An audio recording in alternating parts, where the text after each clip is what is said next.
Bugün dünya mətbuatının diqqəti həm də Azərbaycan prezidentinin Çinə səfərində də orada imzalanan sənədlər, qurulan münasibətlər və inkişaf edən münasibətlər barədə biz də danışmaq istəyirik öz növbəmizdə. Çünki Azərbaycan və Çin arasında hər tərəfli sənədlər imzalandı. Müxtəlif sahələri əhatə edən sənədlərin imzalanmasından söhbət gedir. Hazırda studiyamızın qonağı Milli Məclisin üzvü Cavanşir Feyziyevdir. Cavanşir bəy, xoş gəlmişsiniz. Xoş gördük. Salamlayıram sizi. Sevindirici xəbərlərdən biri də o oldu ki, Azərbaycanla Çin arasında viza rejimi ləğv edilir. Bununla bağlı da imzalanan sənədlərdən danışa bilərik. Amma strateji tərəfdaşlıq, müxtəlif sahələrdə Çinlə bir yerdə ediləcək əməkdaşlıqlar diqqətimizdən qaçmadı. Sırf Azərbaycan prezidentinin Çinə səfəri zamanı imzalanan sənədləri danışası olsaq, hansı istiqamətləri mütləq şəkildə vurğulamalıyıq?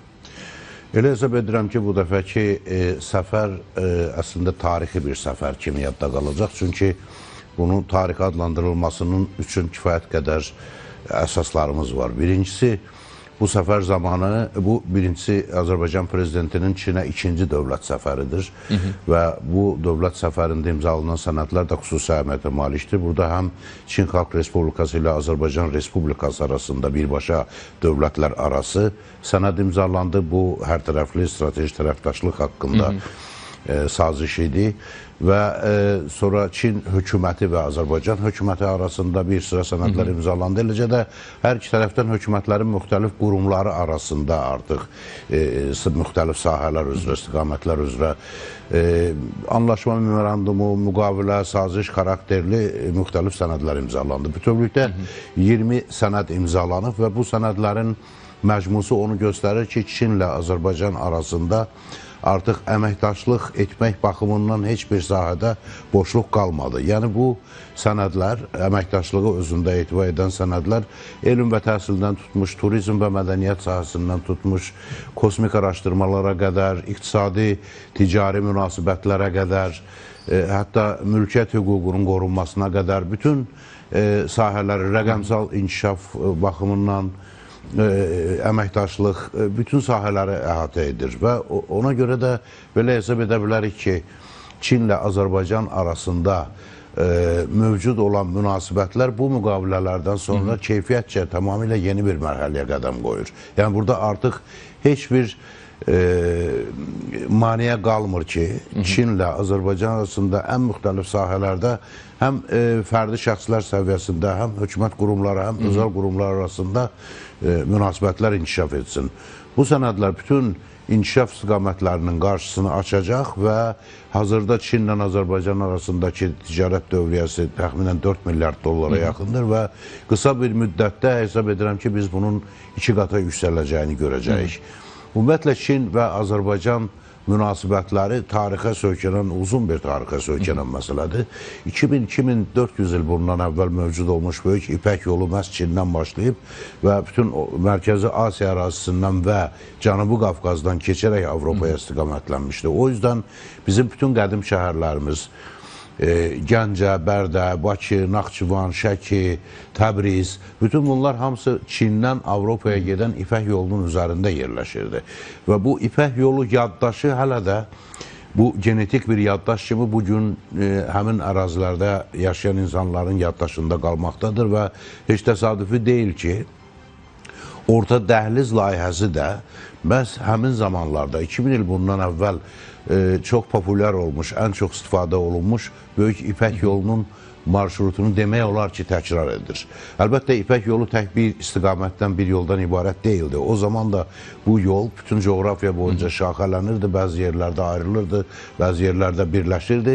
Amma bunun bir özəlliyi də ondan ibarət idi ki, bu yolun çox böyük bir hissəsində, bəlkə 70-80%-ında bu yola hakim olan türklər idilər həmin dövrdə. İndi yenə də Mərkəzi Asiyadan keçməklə Cənubi Qafqazda Azərbaycanın xüsusi əhəmiyyətli rolu qeyd olunmaqla Gürcüstan və Türkiyə üzərindən Avropaya keçid sanki tarixi İpək yolunun yenidən canlandırılması deməkdir. Və bu işdə Çin də çox qətiyyətli görünür, Azərbaycan da bu işdə çox qətiyyətli görünür və bu qətiyyəti biz harada görürük? Hələ Çin ilk dəfə bir kəmər, bir yol layihəsini irəli sürdüyü zaman. O zaman bu layihəni ilk dəstəkləyənlərdən biri də Azərbaycan olmuşdu. Yəni Azərbaycan 30 il bundan əvvəl qlobal siyasətin hansı istiqamətə gedəcəyini doğru düzgün müəyyən edərək, həmin dövrdən başlayaraq Bir Kəmər Bir Yol layihəsini dəstəkləmişdi və bu layihə ilə qarşılıqlı əməkdaşlıq etmək üçün öz ərazisində, Cənubi Qafqaz bölgəsində lazımi infrastrukturu yaratmışdı. Bugün bizim Xəzər dənizində olan dəniz ticarət limanı, Azərbaycandan Xəzər üzərindən gəlib Azərbaycandan keçməklə uzanan dəmir yolu, Bakı-Kars-Tbilisi dəmir yolu, eləcə də Şimal-Cənub dəhlizi, bütün bu infrastruktur layihələri sonda Azərbaycanın həm şərqlə, həm qərblə münasibətlərində həlledici rola sahib olmasına gətirib çıxartdı. Çin də bunu dərk edir, anlayır. Şübhəsiz Çin Azərbaycanın mövqeyini çox yüksək qiymətləndirir və heç təsadüfi deyil ki, Çin də öz növbəsində Azərbaycanın bütün təşəbbüslərində dəstəkləyib, o cümlədən Azərbaycanın sülh təşəbbüslərini də Çin rəhbərliyi həmişə dəstəklədiyini bildirir. Bu dəfə xüsusilə qeyd elədilər bunu. Bəli, bu dəfəki görüşdə xüsusilə Çin... Bu da o deməkdir ki, Azərbaycanın təklifləri, Azərbaycanın burada danışıqları əsas rol oynamalıdır. Bu tamamilə obyektiv bir münasibətdir. Çünki Çin Xalq Respublikası hazırda dünyanın ikinci ən böyük iqtisadiyyatıdır. Və indi danışdığımız elə şərq-qərb dəhlizinin də əslində ilk təşəbbüskarıdır. Və bu təşəbbüs əsasında fayda verəcək ölkələr sırasında Azərbaycan birinci gəlir. Çünki Azərbaycanın məhz birləşdirici, qovşaq yaradıcı geostrateji mövqeyi həm Çin üçün, həm Avropa üçün olduqca maraqlıdır və bundan vaz keçmək mümkün deyil. O yüzden Çin öz növbəsində bizim bölgəmizdə öz siyasətini apardığı zaman Azərbaycanın maraqlarını nəzərə alır və almalıdır da. Və buna görə də bugün imzalanan müqavilələr çox təbiidir. Yəni Çin bu qarşılıqlı maraqlara əsaslanır. Ona görə də bu inkişafın, bu münasibətlərin ən qısa müddətdə yeni bir inkişaf mərhələsinə qədəm qoyacağına əminəm.